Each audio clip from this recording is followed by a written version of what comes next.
Say, I don't care what you're selling. Learn how to sell, though. If I can become a brand, I can sell anything. But learn the concept of selling, learn the sales process. A lot of people complain about pricing, too, because they don't understand that pricing is all negotiable. It's all negotiable. Learn how to get people to go from, I don't know who the fuck you are, to, I'll see what I can do with you. Because, bro, I would come to vendor events. When I went to the vendor event, all I wanted to do was see how many people I can hand out, see how many business cards I can hand out. And how better can I get at the sales process, learn how to communicate people. That would be my metric of success. Instead of saying, am I selling a shirt? Am I selling something? Damn, I'm not making no money. It's like, bro, but you realize you got 40 people to know who you are now. And that's when I realized, oh, shit.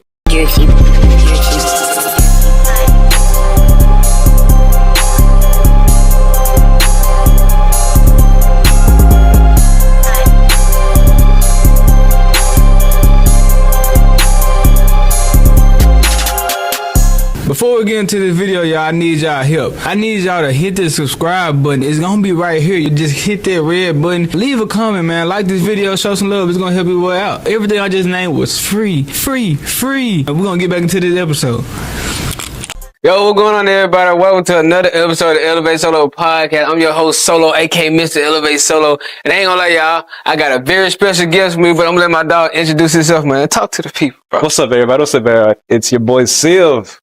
Culture is our channel, and so today I'm talking with my boy, Solo. He has some questions for me, I guess. We're gonna see what we talking about. We're gonna see. Are you ready, though? I'm always. I ain't gonna lie, y'all. He don't look ready, y'all. I'm just be ready. You know. Hey, look, it happens sometimes. You gotta like be that. ready. I ain't had a Red Bull. I barely slept. It is what it is. But hey, we got to give you the content. Well, I heard Red Bull is bad for your heart, though. Hey, you know what? I'm here for a good time, not a long time. You know Okay. I'm making it do what I got. Okay, understand? Drinking them, you ain't gonna be here for a long time. Oh, hey, I wish. Hey, I'm talking with him first. But look, bro, take us back, bro. We about to get to know you, bro. You say you ready, so help me ready. So talk to us. Like, wait, where you from? I'm from Memphis. I'm originally from Memphis, Tennessee. That's where I come from. It's my home. Been here most of my life. This is my people. Got my whole family from here type shit. Right. So how was life for you growing up, bro? I mean, look, I'm a child. I'm the youngest of 5, and so it was fairly damn hectic. I'm not gonna lie.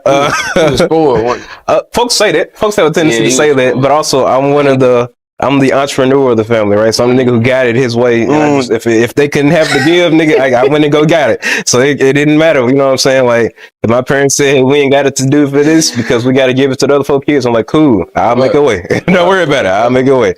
And that's what I did. So you said you the youngest of 5 kids and you the entrepreneur of the family. Yes. So, I mean, like, with all the other kids not taking this route, what made you want to seek entrepreneurship? Nigga, we were broke. I don't know what to tell you. You know what I'm saying? Everybody's going through this, so like, understandable. What hit you that they didn't get? Like, well, I think that was. I might give them this benefit of the doubt on the spoiled part is the fact that they had responsibilities before I did because I was the youngest, and so I got to fuck around more with shit. So I got to play around with different ideas, different concepts. I got to do artwork. I got to do all the more creative, random stuff to where I figured out, oh shit, some of this stuff makes money. I was the kid in class who was making paper toys and selling them. I was selling tattoos in class. I was selling drawings in class. I was that kid. So because I could just do it. I had the extra time to do it. Because you sold paper airplanes? Paper airplanes. You remember Beyblades? They folded up. Yeah, I sold those. How was you charge? What was you charging for? Probably sometimes 50 cents, sometimes $1. It depended on what the market say. It depended on what the market was.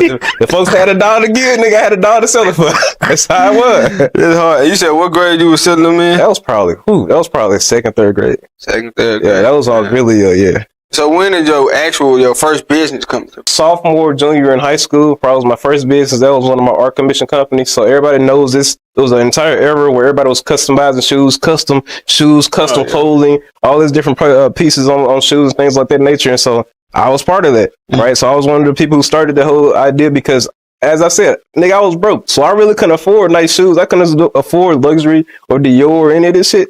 Nigga, I had the same pair of Jordans I wore for like 5 years straight, bro. Like, nigga, is what it. Them bitches was talking. You know what I'm saying? Like, that's how I had it. And so once I finally got my first pair of Air Forces, I don't want to think about it.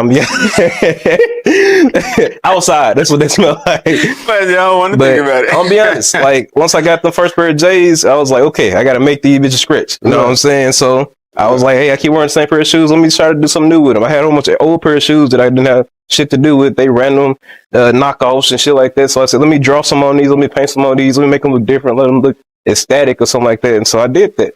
And then it was just me at first. Nobody really fucked with them until I got better. And then all of a sudden people were like, hey, I actually want you to make me some shoes, or I want you to make these knockoffs look real. I was like, okay, I can do that for you. I did that too. Don't tell Jordan though. Don't tell Jordan. I did that too though. But then I said, okay, cool. And that's what started me into actually doing it more for myself and started doing commissions while I'm doing it for other people. I'm drawing artworks, whether it be, anime characters or Boondocks characters, or I started being able to do complete designs of people's birthdays and stuff like that. I did Black Lives Matter pairs and all stuff like that.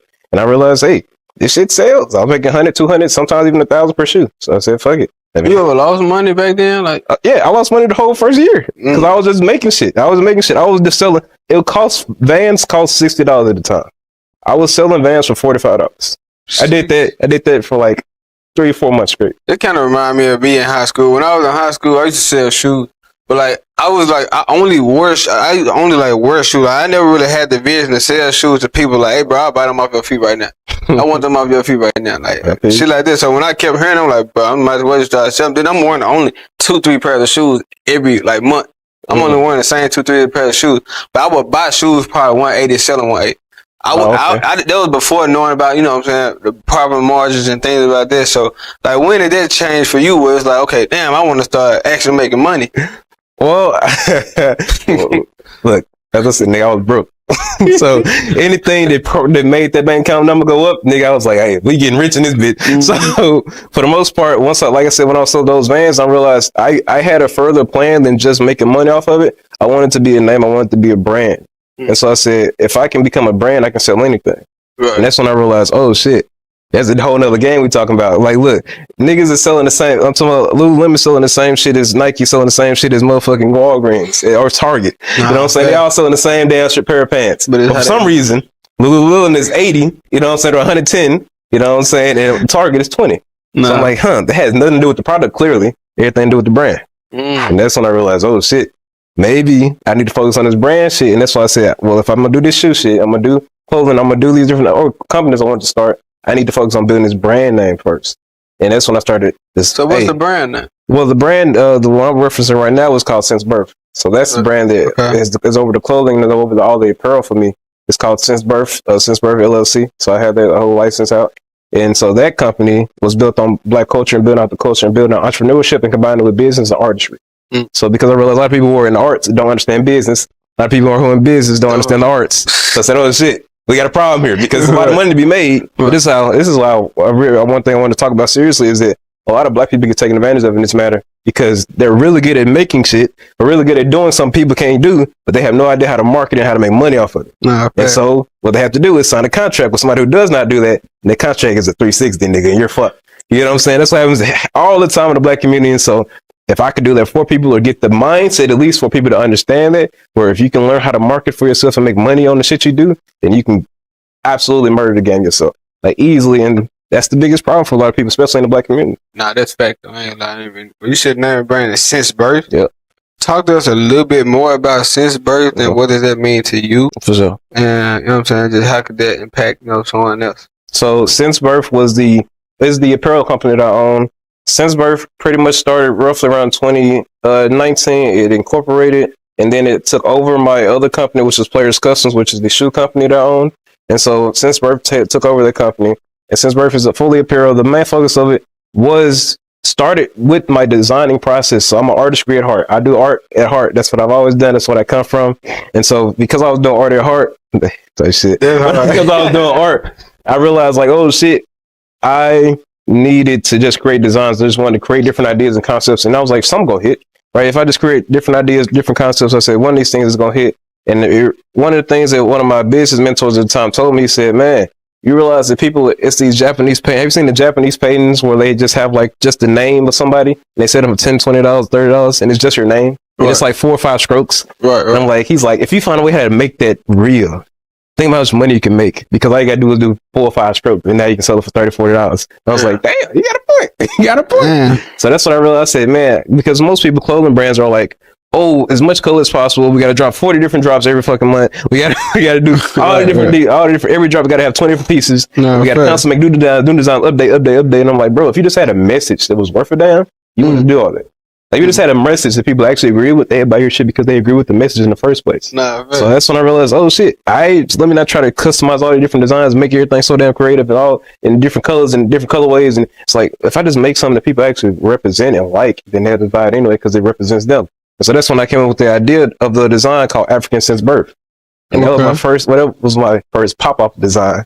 And that's the one that made my school represent me, and they started recording me, and they started pressing me. Once I dropped that design, the whole school was like, hold up, what did he say? and I started wearing it around. It was just a block. It's similar to the Guy That's Dope block for their shirts. It was similar in the format of that, but it's an African Since Birth. And that's the first design I did that popped off. And that's where I came up with the name Since Birth, after I made African Since Birth. And it went the other way around. And I was like, and so then I just stuck with it. You had a drop that blew up before you even had an official name. Yeah. That's hard. Did you have any brand owners that you looked up to? I mean, I looked at Hollywood. Is Hollywood Shaq? Is that what it is? Hollywood I looked at him. Shaq. I watched some of his stuff. What's the other guy name? Is it Trail? I can't remember his name. He makes the full suits, the One Love clothing. You know what I'm talking about? Dunch, I think it's Dunch. Yeah, I watched his stuff. Yeah. That was probably two of the main people I watched. I think that's because they talked a lot about business. Then I watched some other guys. It's a guy, Asian guy. His name is it like Hustle Ninjas or something? Yeah, like Hustle that? Ninjas. You saying the name right? Oh, okay. It's an Asian guy named Hustle Ninjas. I watched a lot of his stuff to learn about the e-com side of everything. Because bro, if you can't do internet, nigga, stop. Nah, if you can't work with the internet, I'm sorry. This might not be the business for you. I apologize. You might need to go do something. I think a lot of time people start clothing brands like because it's like popular in a sense, but I feel like a lot of people don't think like, this is actually a business. Like, and you marketing and you making a business surrounding about things that people can gravitate to, so that your life could potential. Because it's not an overnight success. This is nothing that you can wake up. You can make one drop with make $1 million. No, it don't work like that. And some people get lucky, but I feel like you shouldn't even want the lucky route. You know what I mean? I feel like you should want longevity. If it takes longer to reach success, I think like the journey, the destination to be, much sweeter in a sense. This is the part that pissed me off the most about stuff like that. When people who do get some of their success all of a sudden, or they want this so bad, it's like, what do you learn? Think about the important parts of this shit, right? You can make some money. Let's say you hypothetically make 50K off a drop, right? Boom, this is your first drop. You make 50K as an 18-year-old, some shit like that, right? What do you learn? You get no information from it. Like, you don't learn how to market better. You don't learn how to network, negotiate. You don't learn how to do anything better than you've already. You just made 50K, and now you're finna spend probably more than the 50K, probably 70 to try to make your next drop better. And then realizing the first thing you did wasn't gonna work. You just got lucky. Also build ego, like if you get all that, if you get that first drop, be very successful. I really did that, and still struggling. Like, it builds ego, and I done seen it happen with a lot of brands. That's crazy. If you can give some advice to somebody who just starting the brand, what advice would you tell them? Well, like I would want to tell them build a platform first where they have people who actually like care about what they say, right? Because you realize one thing a lot of people do easier nowadays is people who are already creators, they start dropping merch. And so they take a different route where they're already a creator in the first place, where people watch their content because of, whether they're funny or they're entertaining or, they have thoughtful ideas, whatever the reason people watch them, and they drop merch after that. And then they can slowly grow their merch over time. And it's a different revenue stream instead of people who go into clothing first, with people who don't know the fuck you are, don't know why they should care about who the fuck you are. I've never seen your shit before. Right. And now you're like, but buy it anyway. And it's like, you're trying to build a personal brand first. Yeah, pretty much. That's what I would tell people to do, because it just makes the most sense, because if no one cares, why would they buy it? That's facts. That's fact. I ain't gonna lie. What's some tips for somebody to convert sales like at a pop-up shop? Like, give us some pop-up shop advice. So that's a good one too, though. Using pop-ups to market and help to get yourself out there. Right. If you're really young or you're just getting into the game, use everything available to you. I don't care if your auntie say that she got a thing at a dinner that you can help sell something at, or you can talk to somebody to do 10 shirts for one person. Do it. I don't care if if it's not worth it at all to you personally. The things you'll learn in general and the ideas you'll get, and then the pricing. A lot of people complain about pricing too, because they don't understand that pricing is all negotiable. It's all negotiable. So when you talk about pricing, that's something you can learn significantly by just doing the thing. And so one thing I would really recommend when it comes to vendors is, first of all, go to them. Secondly, always look up. You can go on Eventbrite and look up vendor. Just type the word vendor, type the word black, or whatever you're going to be focused on, or clothing. Just type it in Eventbrite. It'll pop up every single event in the neighborhood or in the location that you're at. every single event for the next month or two. And so you literally get all the events in the space that people are already holding. And a lot of those people don't have vendors, actually. They don't have vendors yet. And so you could just become one of the vendors. And depending on how you talk and depending on how you negotiate, you might even get it for no fee. And you fuck around and go to vendor events where you don't have a fee yet. Now you just got a free place to sell stuff. I feel like you also never know who you're going to see at events, too. Like, a lot of, I think even like the smaller pop-ups, like, I remember like, okay, look, the recent pop-up I went to, I was really debating if I wanted to go to it, and I was like, probably not. And I was leaning towards not going, but I don't know what some told me, like, go ahead, go. It was like at church. I think that's why I was kind of iffy, because I've been to a couple before, but I went to the event, and I met 2 pastors who had radio stations. So wanted me to come on there, hear my story with the brand, wanted me to come promote myself on there. A lady who wanted me, also wanted to be a motivational speaker. She told me that she wanted me to come talk to her guys at her school, which is Germantown High School. So I feel like you never really know who you're going to meet, even if it's at the smaller events. You never really know who's going to be there. So don't just go into a thing about the money and giving sales. It's like, what can I learn and what can I help other people along this way? But then again, who could I meet? I mean, who can help me? You know what I mean? That's one thing that I've realized is when I was doing events is like, this is another tip that I recommend people to get a sales background of some sorts. I don't care if you're selling shoes. I don't care if you're selling hot plates of chicken or fucking a fish fry. You know what I'm saying? I don't care what you're selling. Learn how to sell though. Right? Will it be you find a way to sell to people, to sub to your YouTube channel? You know what I'm saying? You selling people on the idea that they should sub to your YouTube channel. Right? So it could be a very variety of things, but learn the concept of selling, learn the sales process. Learn how to get people to go from, I don't know who the fuck you are, to, I'll see what I can do with you. Like, learn how to get people from A to B. You know what I'm saying? So learn their process, because that's a lot of reasons that I even did vendor events is because, bro, I would come to vendor events. I mean, I sold stuff, but I wouldn't sell nowhere near what I wanted to sell. Right. But my whole purpose would be, I would have 200 business cards. And I've had really bad business cards that cost me $20. But those work just as well. No, I've had ones that cost me free. That I just went to a public library, got copy paper, and then I just copy and pasted like a layout of 16 4x3s, 2x4s, and I just cut it into like 8 rows, and I just copy and pasted them and then cut them all out of paper. Right. And use it as a business card. I've done that before. Right. Especially you just got a logo, nigga. Who cares? Right? Get a logo, get a number, or get a social media handle. Boom. That's a business card. Business card. Right. And so and that's for the free ski. You know what I'm saying? You just got internet. I hope you can get some internet. You know what I mean? 2024. But so I mean, I've done that, and when I went to the vendor event, all I wanted to do was see how many people I can hand out. See how many business cards I can hand out. That's all I care about. How many business cards can I hand out? And how better can I get at the sales process? Learn how to communicate people to people and get people to be like, oh, I want to check you out. How many times can people go on their phone and say, let me search your clothing brand real quick? How many times can I get people to do that? That would be my metric of success. Instead of saying, am I selling a shirt? Am I selling something? Damn, I'm not making no money. It's like, bro, but you realize you got 40 people to know who you are now. You know what I'm saying? Another thing that helps with selling is learning to take the word no. It's a good thing.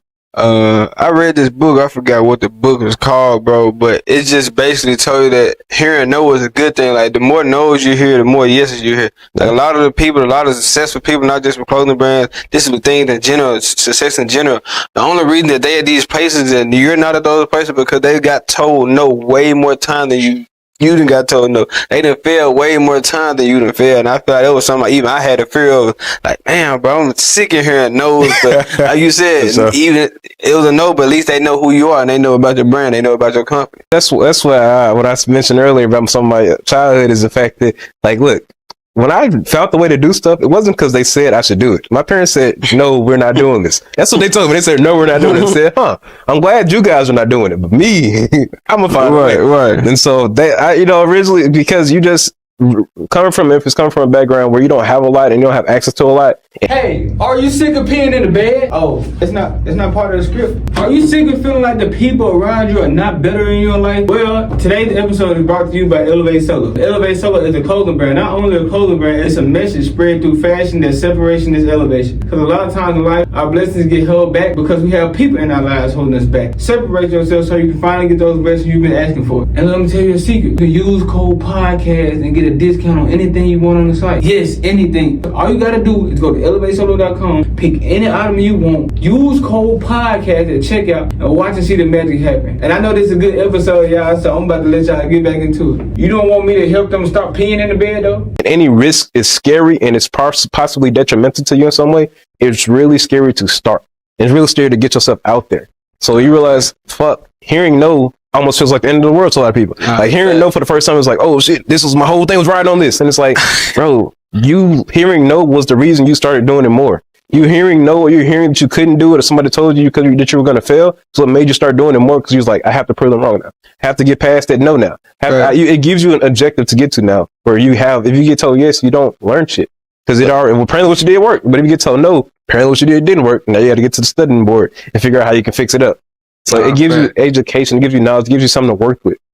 I think I heard a lot too. You did say something like your parents told you no, but you did it anyway. Like a lot of people, dreams get shattered about things that not even just their parents, but their families tell them what they can and can't do. Like you have people tell you, like you listen to people who never did the things that you wanted to do. Mm-hmm. Like if you want to be an entrepreneur, you want to be successful, why ask grandma or, you know what I'm saying, your cousin, uncle who never did these things? You know what I mean? And they'll shut your dreams down because something they never even tried to do. True. And some they never see the vision because they never thought it was possible. You know what I'm saying? But you coming into the game, if somebody tell you no, you like, damn, I'm pretty sure you heard that. You, damn, for real?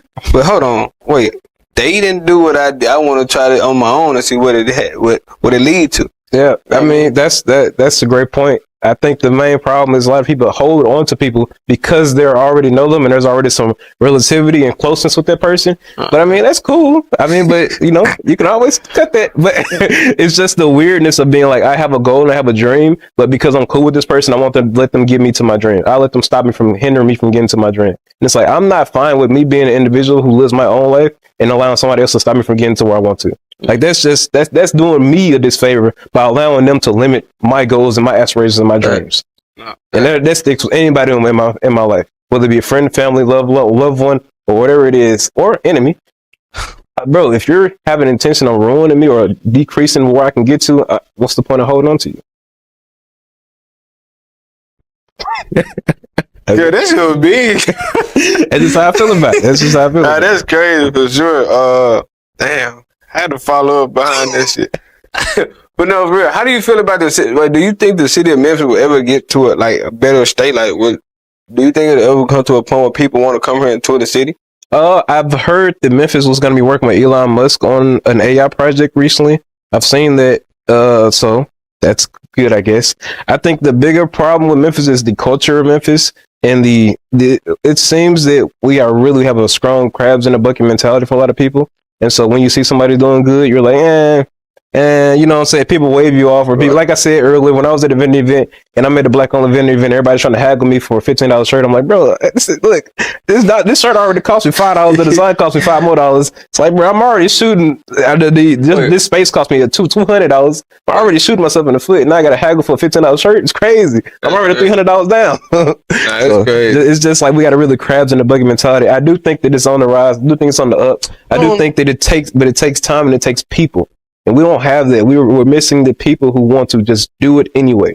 People like yourself and myself who are like, bro, I hear all the noise and I see all the BS. Nigga, I'm gonna do it anyway though. I'm gonna get mine one way or another. I'm gonna handle business. I'm gonna do it just because I have more of a mission than what this city might have. But hey, if my mission can get fulfilled, then the city's mission get fulfilled. In the meantime, you know what I'm saying? Wait. I just thought, reason I asked you the question about Memphis, because I was having a discussion with an older guy earlier today, right? And he was telling me like how he thinks the city of Memphis is going to become a greater place. I said, okay, yeah, I believe that. But like right after the call, one of my homeboys called me. I don't know why he called me with this BS, but he called me and raged and said, he said somebody stole all 4 of his hubcaps. That sound right. So why you call me, bro? Why you call me because somebody stole for your hubcaps? But he was dead mad. I'm like, yeah, I don't know. Like they just be, it's like the young generation. They just stealing everything, and they are not only stealing, they are harming. They doing whatever. It's like, but I feel like it's because they don't got no guidance for real. You know what I mean? And I feel like quick 30-second ad. That's why I came up with my brand ElevateSolo to spread a message that separation is elevation. Because a lot of times in life, our blessings get held back because we have people in our lives holding us back. We're on a mission to get a lot of more kids out of the streets and put them in offices because a lot of us are not bad kids, but the environments that we're in and the situation that we're put in tend to lead us to do things that we wouldn't do if we were normally alone. So separate yourself, separate to elevate. Yeah, man. That's a good episode, man. W. So yeah, bro. So when it comes to building a team, bro, like how could somebody? Because I know being successful or wanting to do something is only so much you can do alone. How important is building a team, and give us some tips on how could we go about building a team? I know you got a team of a couple of different people. Yeah. So my background is in media and marketing. I also have an artistry background. My artistry company, I wouldn't say I had a team for that. I was mostly solo, but that made me realize that I did need a team for everyone to scale. And so a lot of people didn't realize, like, the reason you reach a certain hump sometimes, where the reason you won't get past the hump is because you have limitations that don't allow you to scale anymore. Whether it be people, whether it be time, whether it be access to resources, whether it be your personal abilities, your skill sets might not be enough to get to the next level. And so you might need to hire somebody who has better skill sets. That's why I told your girl, I said, hey, you might got some skill sets I don't have, and that's cool. But I accept that, first of all, no ego involved, right? A lot of guys, especially Memphis guys, you got an ego involved. Yeah, he tried to take my camera on before this video started, y'all. Just to let y'all know. I wouldn't say take. It was a negotiation. It wasn't no negotiation. We were having a conversation, negotiation. Just shooting the stuff, talk, talk, okay. But a lot of people, no ego can be involved when it comes to business. It's strictly business. Right, you know what I'm saying? And so what I learned is in order to scale, I needed to get people who had the skill sets that I wanted or that I didn't have access to. And so I realized, okay, cool. Let's say, you have a clothing brand. Okay, cool. You can do the clothing part. You're a designer at heart, right? Because most people in clothing brands, that's what they normally are. They're designers. They're decent at artwork, stuff like that. Right. And so that's what they're good at. But then you realize, oh shit, I can't post on social media every day. I've heard that so many times. First of all, you probably should have built that skill set firstly. But let's say you built the skill set, but you still don't want to constantly do it. Understandable. What you should do now is, since you already do it firstly, do it yourself. I don't care if it's all shit. I don't care if it's all bad. Do it anyway, okay? Because you'll learn so much by doing it anyway that it'll be worth it in the long run, right? And then because when you're hiring somebody or trying to get somebody to work for you to do it, how the fuck do you know if they're doing a good job if you never did it yourself? So that's what I tell people. Do it yourself. Firstly, so you know whether or not the people who are doing it are actually doing a good job or they're bullshitting you. Now you're paying $200 for somebody who do some shit, $40. And now you're like, oh shit, it costs so much. Well, that's your problem. That's your fault because you never started it. So I say do it first so you understand it. And then once you're hiring people, you can now use your new knowledge to tell people exactly what you want them to do because you already done it. Right. And so you're not hiring them for just do the thing that I see, whoever famous person do. It's like, well, what the fuck does that mean? Famous person pays them $10K. You're not paying me $10K. I'm not doing that. Right. So it's like you get them more to work with people and also be genuine, be honest, tell people exactly what you expect of them, and how much you can pay them for that. Now, of course, what you should be doing should be trying to make some money in the first place. If you can't do that, try to do an equity deal where you can get them a percentage of the company or a percentage of whatever the sales are, something like that instead. Because they're a marketer and you do sales, they can get 20% off marketing. You can get 80% off the design, or they can do another deal where if where the social media platforms are being monetized now, you can split the monetization of the social media platform differently. Like you can play around with different ideas, but you wouldn't know any of this if you never did it yourself. You wouldn't know this real fast, bro. You talk real fast. I do.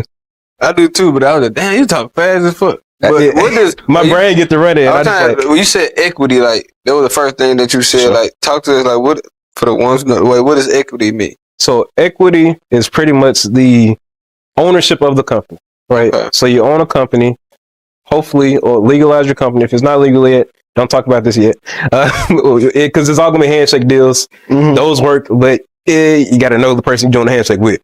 But if you have a legal company, a legal entity, whether it be LLC, C Corp, S Corp, whatever filing company or corporation, once you have that, equity is the ownership you have in the company. If you're a solopreneur, you'll have 100% equity. You can do a deal with somebody who's typically doing marketing for the company. Is to say they are doing social media for the company, you're creating all designs and you're going to the vendor events, right? You can do an 80-20 deal like that where you say, okay, you can get 20% of the company. But I can bring you in as a partner of the company. You can but your ownership of the company will be 20%, not be 80% because of what we do for the company. right? Now we will have responsibilities with it also, which would be you now have to do marketing for the company, right? You don't get to negotiate that part anymore of like, oh, I got another person I'm doing a job with. No, you got me you're doing a job with, right? and that's but that would be something you do the handshake on, right? Which one would you prefer? I own 100% of everything I do. I do that, but again, that's what I said. For people who are, I'm giving you you do it your way, but also if you lazy as hell and you still want to negotiate about how much work you want to put in, you can still get around it in different ways. Like I said, if you don't want to pay somebody to do good work, then you might can get them an equity deal for it, and then they'll take that instead, right? So it's all depending on who you're negotiating with. Right. But you learn a lot of these skills in sales.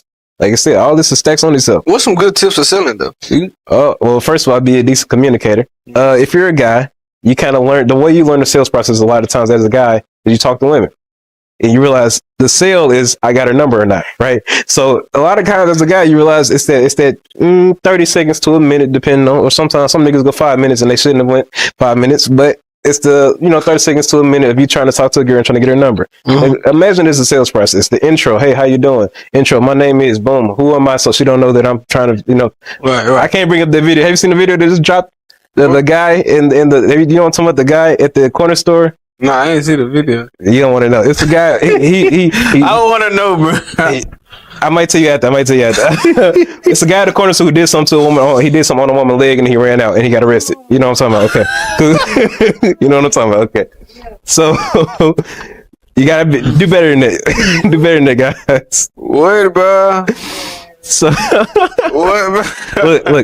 look. Social media is crazy. I just know. I just seen a video this week, bro. I swear to God, it was a dude like in the middle of a party. They saw him like beating his shit, like in the middle of the party. He just standing in the middle, like everybody around, like it's like nobody even noticed him, but the person recording. Well, they knowing him, they just ain't saying shit. Yeah. But the nigga like beating his shit, like what the fuck? Don't be that guy. Imagine. Don't be that guy. That's not how you sell. Okay.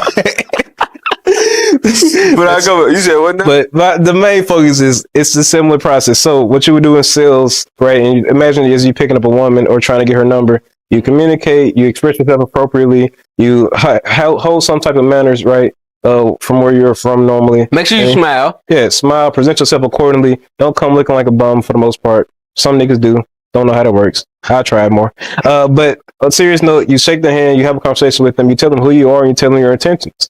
Right, it's the same thing with sales, right? You come to a person, you smile, you greet them, you tell them who you are, what you do, and you tell them your intentions and how you can help them, right? Most guys give this line of like, hey, you know what I'm saying? Most guys give the proposition of like, hey, I'll take you out on dinner, right? That's the proposition. I'll take you out on dinner, and that's the reason that you'll date me, right? It's because I'll take you out, and then we can see where this goes, right?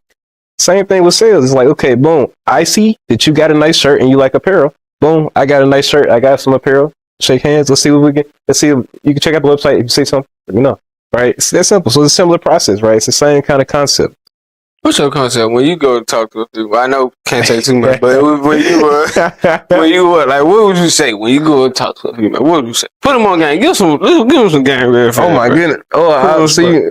Like, look, I don't do the old school stuff no more. I'm trying to think, like, because I don't do like honestly, I don't come up to girls as often anymore because normally I set myself in positions to where they come to me. So that's what I do normally now. Because it's just too much work, and also I'm working constantly. Like my sleep schedule is very terrible, so like let that be known. When you say terrible, like what do you mean by terrible? Oh, I went to sleep at probably 6 a.m. today and woke up at 9. Yeah, that's terrible. Type shit. Bad. But it was a specific day. I had to set a challenge for my team so they could get the energy up and get the hype up, so we can get ready for the next week. Because we're doing a much greater streams and videos. So a month straight, I need my team to be locked in constantly. So I had to stay up early later because some of my guys are all the way in fucking Norway, right? They're all the way across the country. So they wake up, it's already 1 a.m. for me when they wake up. So I'm like, hey, I guess I got to stay up for another 3 hours so I can get them on game of what the plan is. So sometimes you just got to do that. But that's because I'm the owner. You know, if you ain't got 100% of the company, you can give somebody else a job. They got to wake their ass up. Hey, are you sick of peeing in the bed? Oh, it's not part of the script. Are you sick of feeling like the people around you are not better in your life? Well, today's episode is brought to you by ElevateSolo. ElevateSolo is a clothing brand. Not only a clothing brand, it's a message spread through fashion that separation is elevation. Because a lot of times in life, our blessings get held back because we have people in our lives holding us back. Separate yourself so you can finally get those blessings you've been asking for. And let me tell you a secret. You can use code podcast and get a discount on anything you want on the site. Yes, anything. All you gotta do is go to ElevateSolo.com, pick any item you want, use code podcast at checkout, and watch and see the magic happen. And I know this is a good episode, y'all, so I'm about to let y'all get back into it. You don't want me to help them stop peeing in the bed, though? Could you live without social media? Yeah. Think so? I mean, would I be as business savvy? Probably not, but could I live without it for sure? I plan on later in life living without it. That's part of my dream is to live without it, and have my kids be able to live without it. Because I think that's the new thing that's going to be happening for a lot of generations of kids. Because it's these tablet babies who wake up and they give it a tablet as soon as they wake up, and then when they go to sleep, they get the tablet taken away, and that's all they know for the whole day. And so I think that's very disturbing personally, but I also think that's going to degenerate society progressively every generation until we have people who don't even know math anymore. And I won't be surprised that happens fairly soon. Yeah, that's crazy. So talk to us about some of the difficulties of entrepreneurship, bro. Because I know everything ain't sunshine and rainbow. You know what I'm saying? We're gonna be down. There's gonna be low points. Business go up and down. So talk to us about some of those hardships in entrepreneurship and what keep you like motivated to keep going through those things. Well, I would say this is a pro and con, but everything is on you. Everything. If you don't get the job done, it's something you did wrong or something you need to do better. Fact. So everything is on you. Now you could be happy about that because it means, hey, nigga, I got the chance to either go from zero to go to, infinity. You get that opportunity, and it's all on you because you have there's no boundaries holding you for anything. That's all on you, right? Compared to you working at a job where they give you 30K and then you get a promotion to 40K and then you get a promotion to 50K and then they cap you again. You got to go get a degree. That degree gets you to 70K, but you still getting capped every time again and again and again. And it's been 20 years. So it's like, okay, you can do that, or you can get in entrepreneurship where everything is on you and it's player versus player. So for the most part, I say that's a pro, but that could be a con because some people can be scared by that, right? That idea of, oh shit, if it messes up, nigga, it's on me. You know what I'm saying? That could be scary for a lot of people. But that's the best part because if you didn't fail, you don't know what to do next.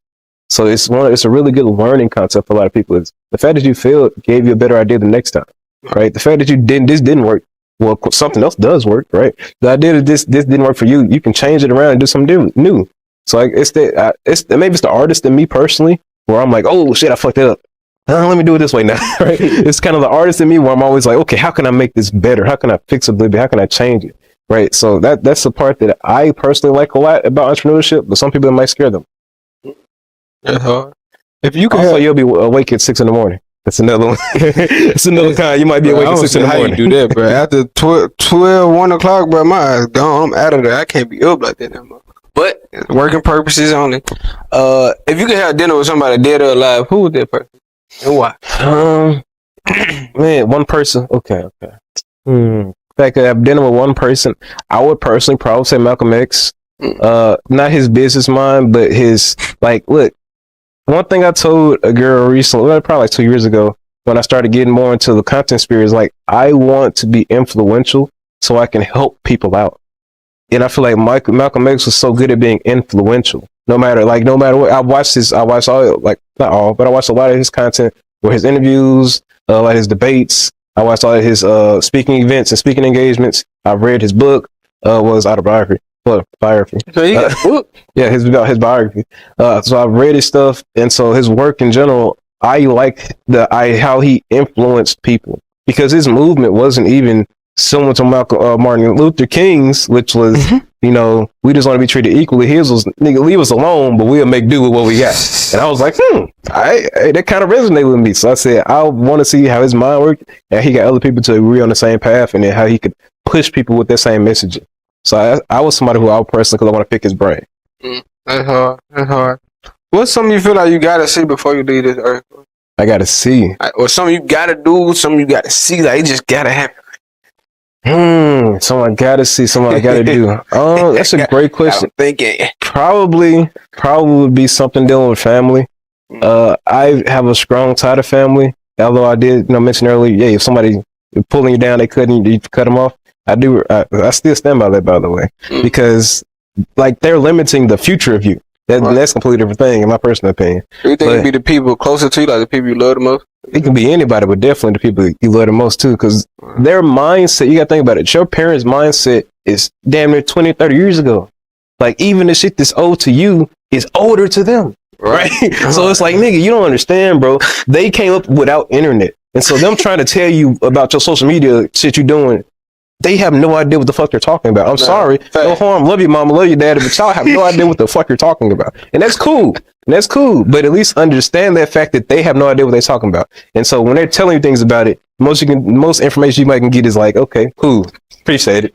And then keep doing what you were going to do. Like, this is the way I feel about it. Seriously. But because they're so closely tied to you, a lot of people say, damn, mama said that I need to do this instead. Well, mama also still work at the government job. I'm sorry to tell you, you know, it is what it is, buddy. So if you're going to work at the government job too, okay, listen to mama. But if you're not, then don't listen to mama this time. It might just be something new you got to do. I'm sorry. Nah, that's fact. That's fact. So, everybody got to go at one point, bro. Mm-hmm. Whether we had to think about it or not, the only thing in life that give it to you is death. Right? So how would you want to be remembered when that time do come? How I want to be remembered? Well, the name of the company is I Love Culture, LLC. The name of the brand is CIV, but it also stands for Culture is Viral. Because people talk about what we need to do policy-wise. When we were just talking about Memphis, people talk about what we should do policy-wise, what we should do, you know, whether it be how the leaders of the country need. Nigga, fuck all of them. The culture of your community is what's the most important thing. Bro. The people who are around you and what they stand by overweighs literally everything. If you got 100 niggas who stand by one thing, it ain't shit the government can tell you that's gonna stop them 100 niggas. It is what it is. And if they try to, you just do it a different way. So I'm like, I stand by culture over everything. I want to be known for somebody who influenced the culture in a healthy, positive way.